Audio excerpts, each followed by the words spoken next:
back in our lovely book from Object to Icon and talking about pornography and unpornography.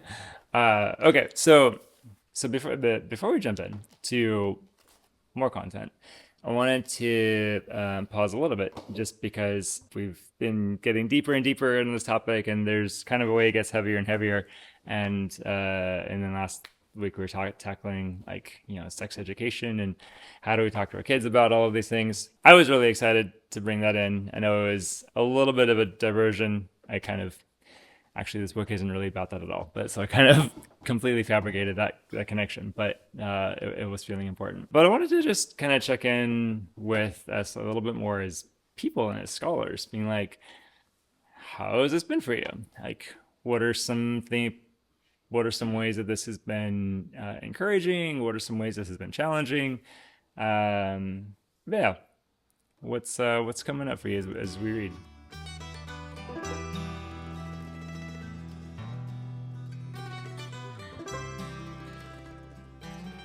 Yeah, and I appreciate bringing that up. This transition from here's this word, this concept that we throw around kind of casually sometimes.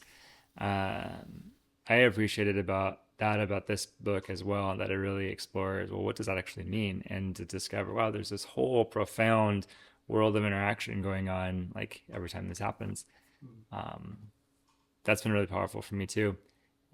I hear you though, where on that everyday challenge bit, me who is prone to objectify people and sexualize people, like at my baser moments, I've been catching myself a little bit more, be like, okay, I just did it again, and starting to think, be like, why am I doing that? And actually, I mean, his language around, um, uh, like I think it's in one of these chapters to talk about, like, evil doesn't exist on its own; it always reflects a deeper desire, and taking the opportunity, sometimes anyway, to really reflect on, okay, so I just like objectified that person. What am I actually desiring?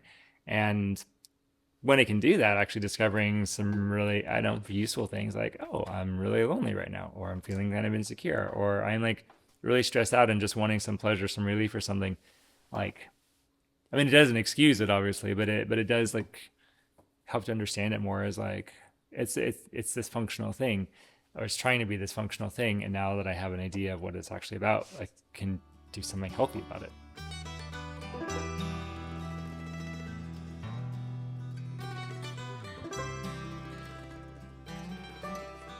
You're right. I think you're right to expand this beyond just, do I look at internet porn or not, but this way of like, do I deconstruct a person that I'm seeing in general, like whether it's, sexually, or like, I'm having road rage, or like we're talking politics. When in politics nobody's a human. Everybody's just like a viewpoint or an issue. And so yeah, I love how you put that. I can kill an object and it's fine. So so when we make people people, then we're responsible for them, and that's just inconvenient sometimes. But it's good.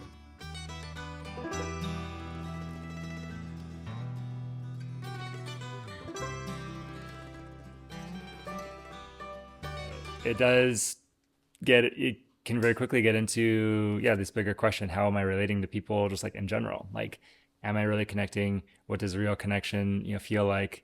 uh that makes me think about like affinity group spaces a little bit, or places where it's easy in a relationship to be like, hey, we have a lot in common, so therefore we are compatible. Well, I mean, that's nice to have a lot of things in common, but there's a way we run the risk of saying like, well, we have like the same colored mask, or we have like similar parts, and these parts get along well. And as long as we stay with those parts, we're kind of good, just because there's an absence of conflict. But if we get too caught up in like, hey, we like all the same movies, or we like, have all the same political viewpoints, we might forget there's a whole other person. There's a lot more to the person, and like, just sharing energy over like, hey, we like the same thing or we dislike the same thing, like that's not quite the same as like, I'm like curiously trying to see into you and bravely opening myself up to you, who are also curiously trying to see into me. Like, it can get really deep there.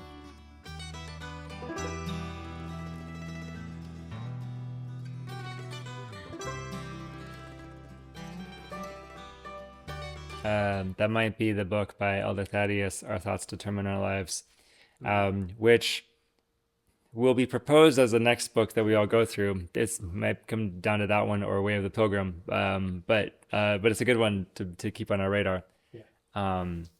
I really love this. As I've felt that way reading this book also, that there's some really beautiful concepts, really beautiful language. It's really beautiful the way that he writes it, and he's a wonderful wordsmith on top of everything else. But like I think especially when he talks about like softening the mask into a veil, I'm like, that's lovely. What the hell does that mean? So uh, and how do we do it?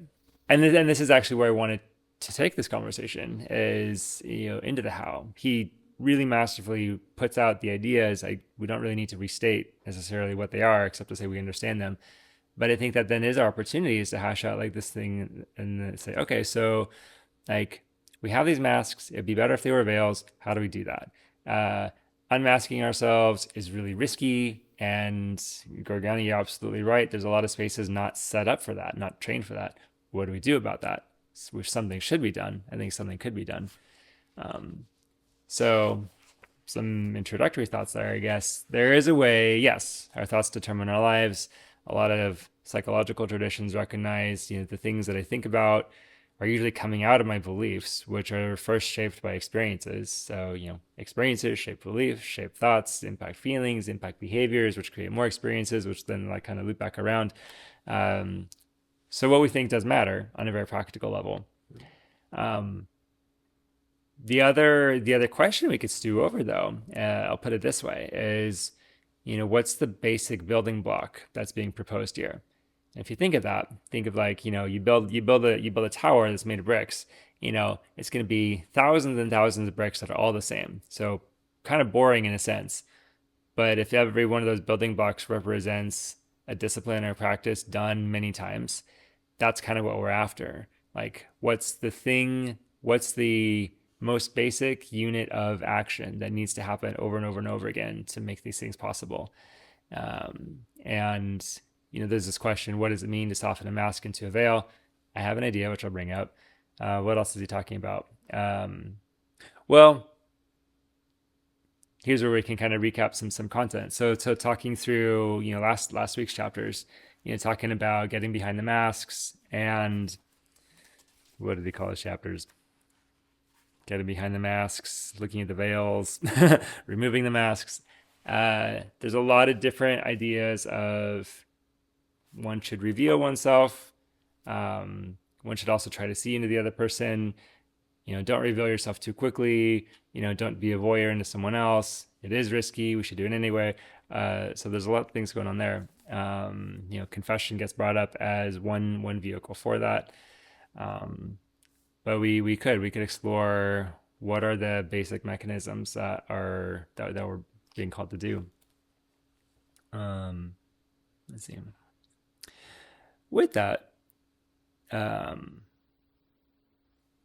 see. I'm trying to incorporate all of the threads. So no, last week we took a long time talking around how to talk to our kids about sex, porn, sexuality. And we did spend a little bit of time in the chapters. Were there any other highlights or lowlights or questions coming out of these couple chapters on getting behind the masks, removing the masks?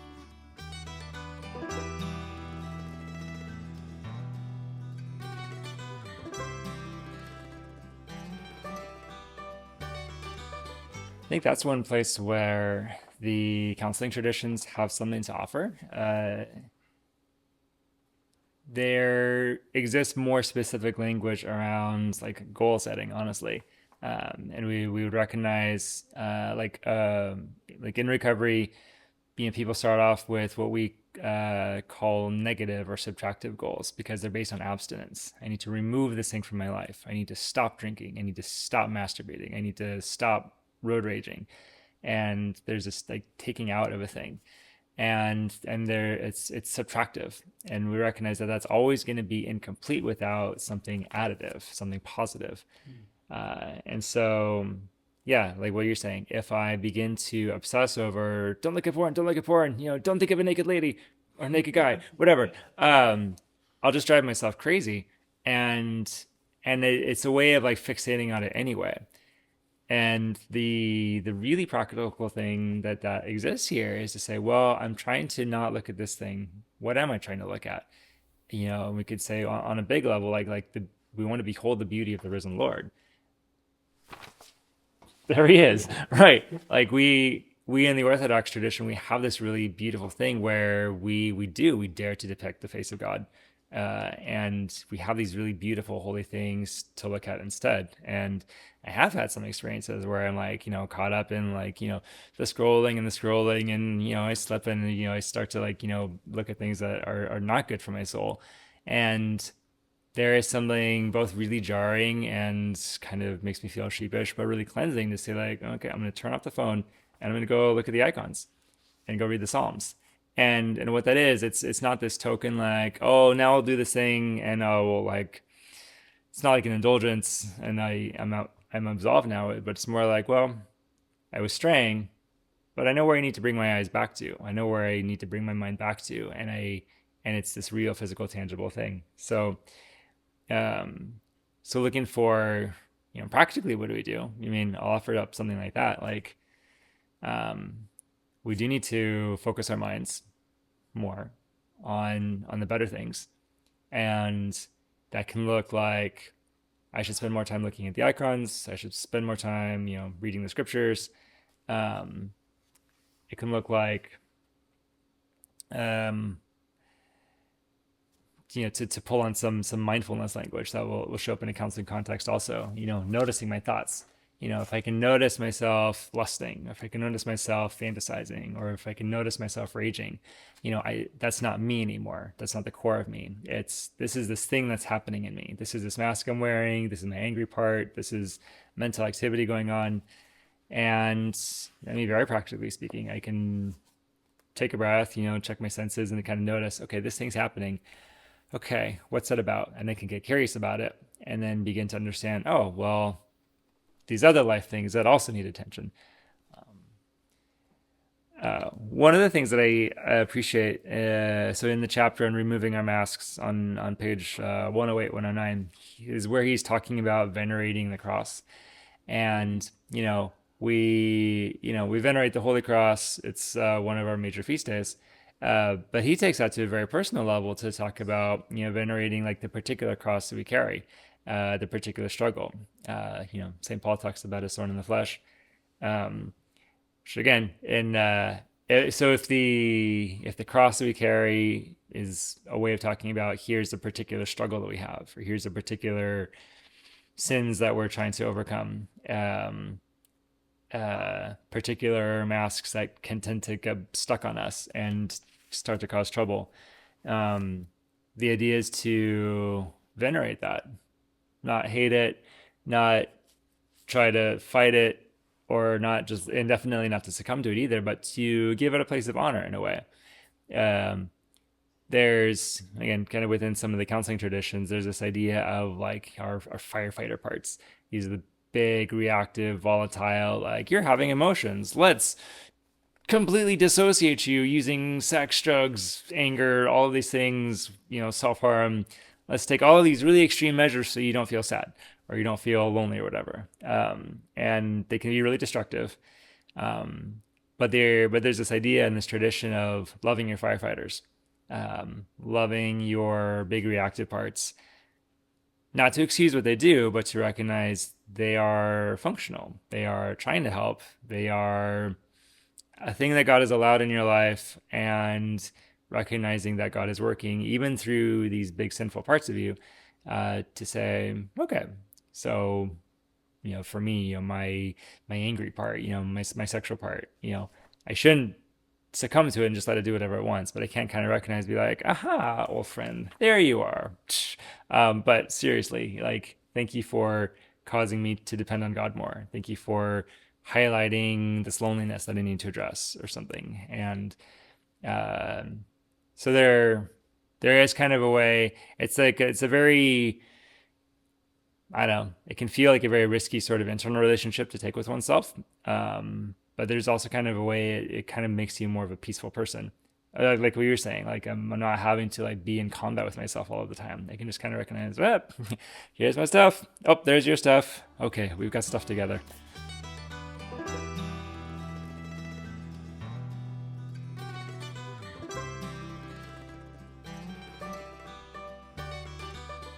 Yeah. So one of these basic building blocks we're looking at is the repentance. So what does that look like?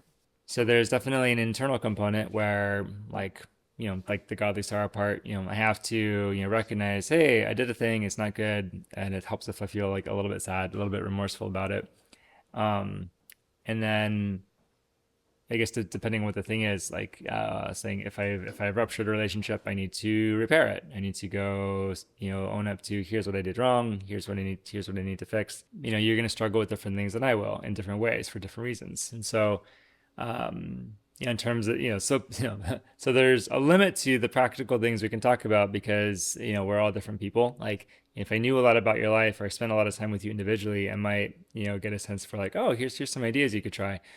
Hence, talk to your counselor, talk to your priest, talk to your best friend, someone who knows you really well. But there's also, if we're thinking about a basic building block, a discipline to do, some sort of inner reflection. In like recovery traditions, they talk a lot about like a personal inventory or something like that, where it is like you go through an event, you go through a day, you look back and you can be like, okay, how did I do? What did I feel? What did I believe about myself? What mistakes did I make? What repairs did I do? And just kind of examining things. Um, a lot of people who have been in recovery for decades, they talk about something like that personal index is really vital. Partly because it keeps them honest, partly because it keeps them paying attention. So kind of however you do that. I mean, journaling is classic. It's a way of doing it. Checking in with the person. If you have a person who will listen to you that way, that could be good. Um, something tangible like that would be great. But even if you don't do anything like that, but you do like go to prayer, you go to the icons, and you kind of acknowledge to yourself, acknowledge to the Lord, yeah, these things happen, and all of the things. Like that would be much better than nothing. So. I was having a conversation earlier with someone who's like a little bit older than me, and we were kind of thinking about ways our parents have impacted us in not so nice ways, and kind of noticing the desire we can have to try to have ourselves vindicated to our parents, or maybe a lot of people hold this fantasy of like, well, if I could just tell my dad this, if I could just show my mom that, then she'll see all of the ways she hurt me, messed me up, and then she'll apologize, and then I will feel so seen. And maybe a couple people get that, and everybody wants to be those couple people, but most of us probably don't get anything near that. Uh, and one of the reasons I think is something like this, like and I want to be careful talking about generational things because there's several generations present here, but you know people like me and like my age bracket I think are kind of spoiled because we do have well resourced. Let's say that instead. Sounds better. We have a lot more resources and language for feelings, for trauma, for intergenerational epigenetic inheritances and things like that. So we know more of what affects us, and we have language for it, and we're encouraged to talk about it.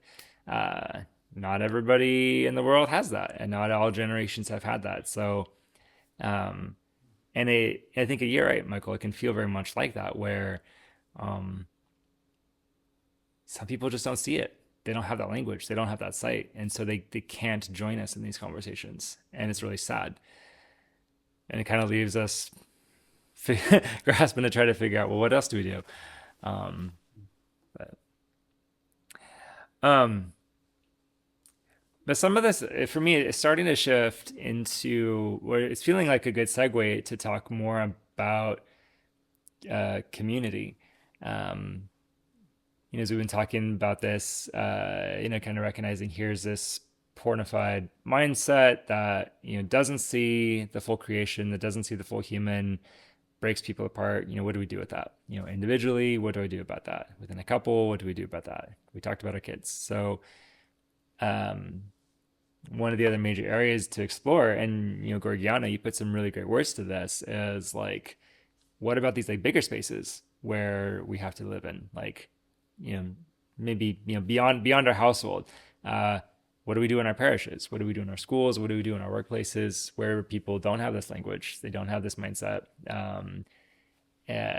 Williams is really open about talking about how, making disclosure, making confession is really risky, and he's really right. And uh, it's hard to convey on paper just how risky and just how scary it can be and just how damaging it can be if like I try to open myself up and that doesn't go well, or or if you do it. So I do feel like that's a really vital thing to be exploring, is like, okay, so what do we do in our community spaces to make it safe for people to begin to notice their masks and take them off? He'll talk about in his chapter on vulnerability. So he'll say, page 144, to lock myself behind masks and hide within is to die. We see this in the etymology of the English word idiot, which comes from the Greek, and I'm not going to try to pronounce it, idiotes. And he says the primary meaning of the Greek word is the individual who does not become involved in communal life, the one who is cut off from relationship and therefore lives a life of ever decreasing meaning. To be primarily an individual is to be cut off. To be fully a person is to relate. To fully live is to be vulnerable and respond to the vulnerability of others. It is to enter the conversation, the dynamic of relationship, where everything I offer has meaning and is returned to me transformed. These transformed gifts I receive in turn affect and change me.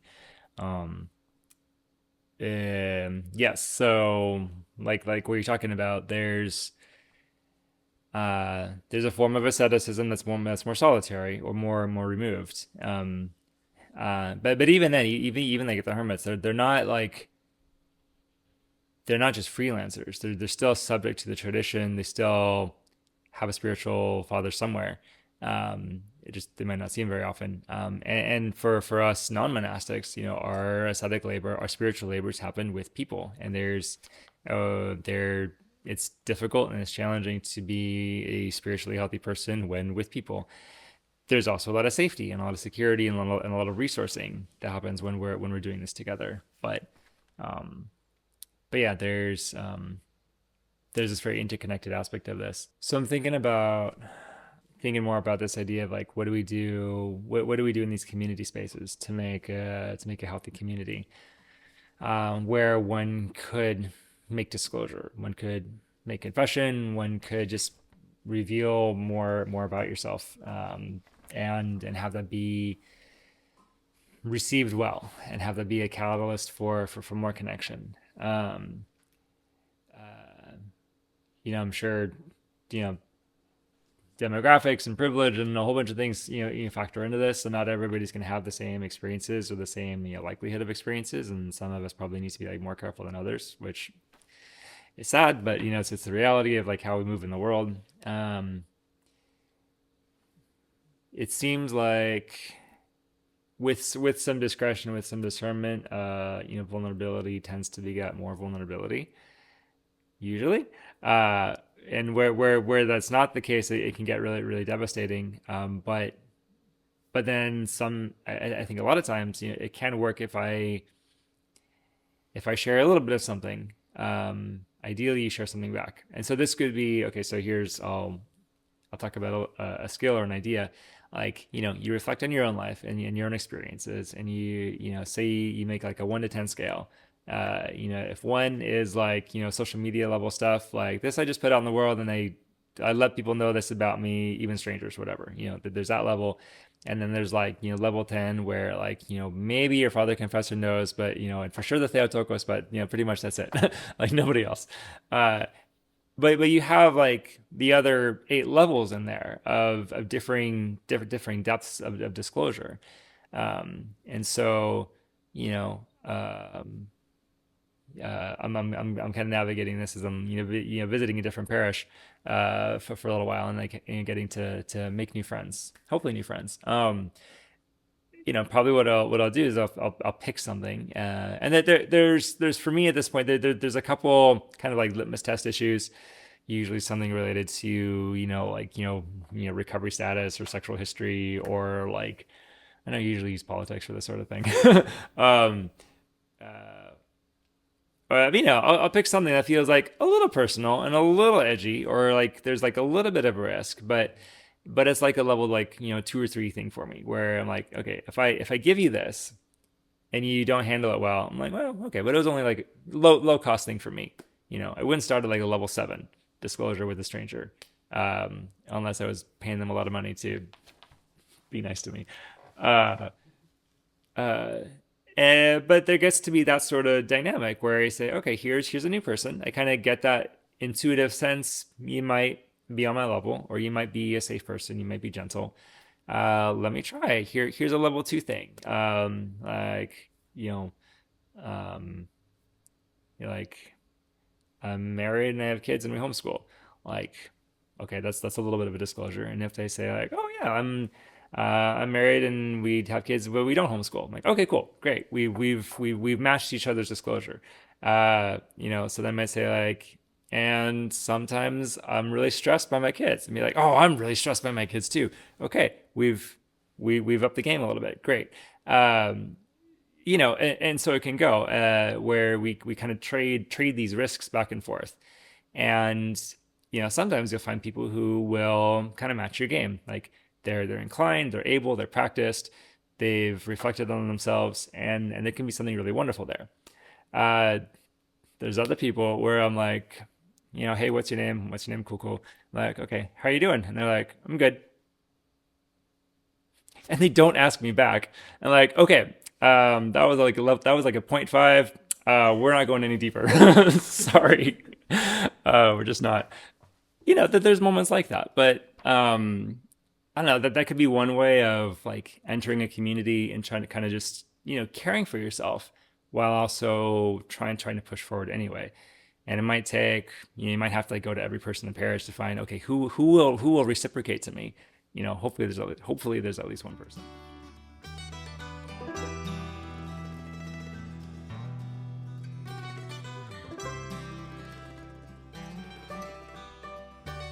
It's a little metaphorical. Um, and I to be as much as I invented this, I don't actually have like a super organized sense in my head. It is very much this intuitive sense of like here's something I'm very comfortable with people knowing. And here's some and there's definitely a couple of things where I'm like, I am not saying that with a microphone on. I have those things. I think they would be, I don't know, you'd probably pick different things in your life that you don't want out at all. And that's fine, and that's to be expected, because we're different people with different experiences. But that's where this reflection process of, I have to look inward, I have to know my story, I have to know what I've been through, and that's like a meta level sort of thing. And on an individual moment, I have to think, okay, so when I think back to this moment that happened, this happy memory, what does my body let me know about that? Maybe I have this really like light, happy, just jubilant feeling when I remember, my 8th birthday was a surprise birthday party, and there was pizza and a pool, and it was really lovely, and that was great. That's like, my body lets me know, okay, that's a safe zone. There's no harm there. That's really lovely.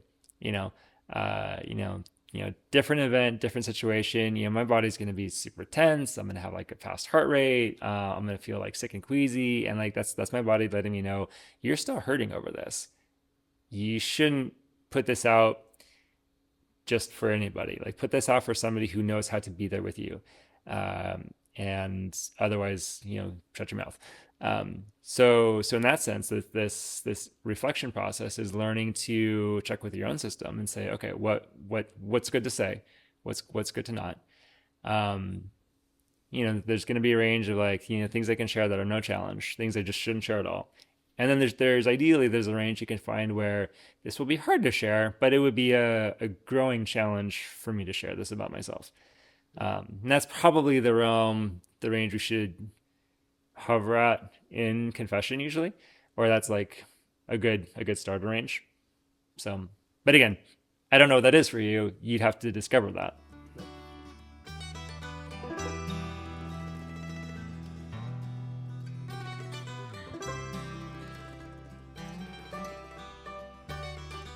So I fall back on some of my counselor training for that. And in that setting, and actually, glory to God, I get to I get to practice this kind of often. So someone comes in my office and they're saying, I acted out again, I lied again, I in some way failed again. The tools that I draw upon, they start with like the curiosity, curiosity being kind of a mode of being with and a moving toward. My A lot of my therapeutic approach relies on presence, and it and it counts on there is something healing that happens when humans connect with each other. You know, Spiritually speaking, I know that to be, the image of God in me is showing up with the image of God in you, and God is a healer. Uh, so spiritually, I know that that's going on. Neurologically, we talk about like right brain resonance. The right brain's connected to the body, and it's really connected to like being present with you, with your emotions, being really welcoming to that. And how that looks practically is, say Nick shares this really, I did this really awful thing and I feel terrible. And you're like, okay, well, thanks for sharing. Tell me more about that. Like, what's that feeling like right now? And recognizing there's parts of him that are needing to be seen. So they're needing to be heard, they're needing to be known. So my task becomes to become a present witness. And so I'll ask things, in a gentle voice, gentle body language that are designed to signal to his system, this part of you is welcome to be here. Would you like to say more? Is there more that part needs to be known? And really just like user time for that, to allow there to be questions there. At some point, if it feels like that part, he's been witnessed to a sufficient degree, or he's feeling heard, depending on what it is, we might, ask some other questions like, is there some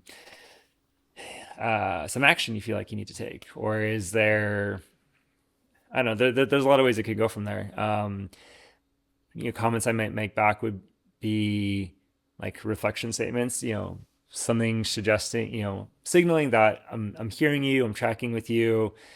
I'm not trying to fix you, but I am like connecting with it. So I might let him know, you're sharing this story, I'm noticing like parts of me feeling, sad along with you, or feeling like angry on your behalf, or something, or I might recognizing, he's showing one of his masks that has like gotten him trouble, whatever. I might say, yeah, I have a similar sort of mask, you know, and just being present in that moment. Um, those are the primary tools that I reach for, and those are what I would reach for in a friendship as well. Somebody sharing something, immediately like, yeah, that sounds really important. That sounds really big. Would you like to say more? Um, I'm even learning how to do that in my marriage too, which is, surprisingly difficult, but it's a good thing when I do that. Yeah, does that answer your question, or begin to? Yeah. Yeah, there are some things you can do, again, depending on the situation, like, um, again, depending on the relationship, you witness someone in what they want to share. And if it's a case, well, this might happen in the marriage more often. If it's a case where she's sharing a way that like I've heard her, for me to be very present with that is really hard, but it's really powerful in a good way for her. And then, from there, if I can also very bravely like do something to repair it, or do something trust building in return, which again, super situation specific, that would be where that would go from there, is to take action on it. And then if it's action that needs to be repeated, to like follow through on it too. So allowing silence, allowing pauses, that's a hugely powerful thing. We often have this urge to fix, or to rescue, and that's usually not the most helpful thing. I mean, if your kid's in the lake, yeah, go rescue them right away. But like, emotionally speaking, a lot of times it's more helpful and the person feels more seen and heard if, they can in some way express, I'm feeling sad, I'm feeling angry. And if we be like, okay, yeah, and just allowing that to be there, allowing their experience, allowing their feelings to be okay. Using William's language should be like, somebody's like showing up with a mask on, one of the particular masks, and you recognize it as a mask. Hopefully they do too, but just allowing that. Okay, so you got this on for right now, and the masks are functional.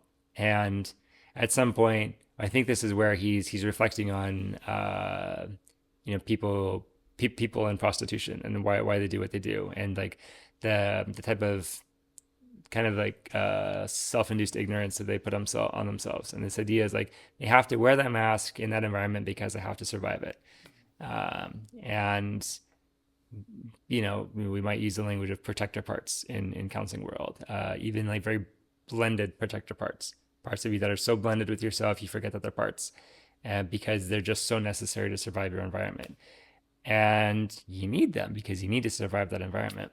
And so, when we meet someone who seems very blended with one of their parts, who's just, with their mask is stuck on them, we can recognize, okay, so you've got a mask on. Okay, great. But allowing that there is still a person there. And this is something he said several times, like, as long as there's life, the image is still there beneath all of the masks. And that becomes our task in individual settings, in dyads, with our kids, in our communities, is to always remember. So here's this person. They're mysterious, they're puzzling, they're offensive, there's something. Um, they are the image of God. And the work I need to do is to see that. And if there's a basic mechanism we're talking about, how do we make our community safe? It's probably the basic building block is probably something like someone needs to step up and take the risk of revealing something, something little, something big, and the person receiving that has to be able to recognize that reach for connectivity and catch it and respond in a very gentle, very present manner. And that's what needs to happen lots of times between that pair, between like all the other people, and that's where we need to, I don't know. When I think of, my vision for the community, it would be something like we're all learning to speak in that language of I'm being vulnerable and you're going to be gentle, right? Right. So yeah, are scripts valuable in learning this? Yes. Which again, I mean, thinking about how Orthodox practice works, we don't use the word script, but we talk about ritual. Like we come in, we venerate, we light a candle, we know when to cross ourselves, we know how to, sing the creed, we know how to be and what to do because we do it all the time. And it's very physical, it's very sensory. Um, and and as we know, who have been doing the same liturgy for, years and years and years, centuries, it doesn't lose meaning. It gains meaning because it means something. And we know that meaning, we become familiar with that meaning. And so these vulnerability scripts that we can exchange between people, um, it might feel weird at first because new things always feel weird because you haven't yet formed the neural pathways around them to make them feel familiar. So it might even feel like inauthentic because your brain is still carving.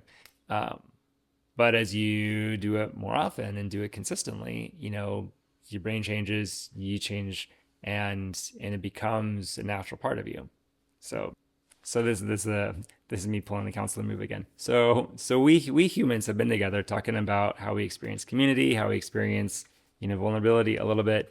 We're recognizing that it's risky and that we need to take some action and we need to figure out things to learn. I'm curious to know more of you all. Like, what are some things you're thinking or feeling around these things? Or, as we've been kind of swimming in these ideas, are there, what else is important that we know about you right now?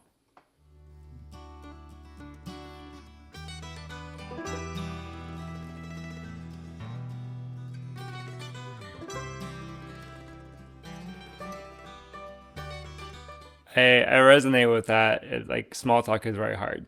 Maybe it's because like I was just never good at it, or maybe it's because like I kind of discovered actually like getting in the depths with people is really cool, and like why waste time on the small talk? But again, maybe we were just resourced really differently, and like some people are still beginners. Maybe a lot of people are still like just so beginner, and we need to be patient with them.